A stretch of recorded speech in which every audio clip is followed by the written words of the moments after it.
Alors,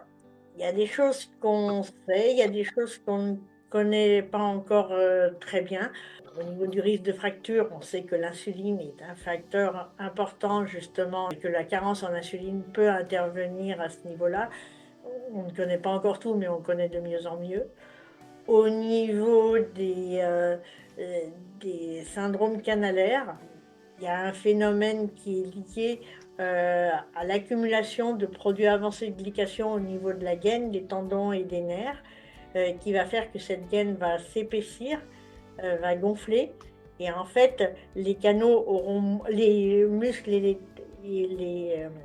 tendons, pardon, et les nerfs auront moins de place pour coulisser à l'intérieur des canaux qui eux-mêmes seront un peu épaissis par ces produits avancés de glycation.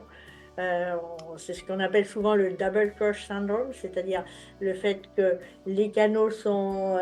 rétrécis, plus le nerf est atteint, enfin du moins la gaine du nerf ou la gaine du tendon et du coup, et ben, vous avez un élément qui est épaissi, qui va passer dans un espace restreint avec un phénomène compressif qu'on comprend bien. Et puis, pour ce qui est des troubles rétractiles, là, on ne connaît pas très bien la pathogénie exacte.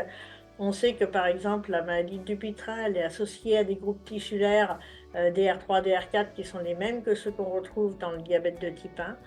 On sait qu'au niveau, de la capsulite rétractile, il y a des phénomènes auto-immuns qui ont été, décrits. Donc on ne connaît pas encore, bien tout ça, mais il y a certainement différents, déterminants, et justement un des buts, notamment de l'étude SFDT1, c'est de nous faire mieux appréhender ces troubles musculo-squelettiques, nous faire mieux voir les déterminants, les conséquences et tout ça, de mieux les étudier.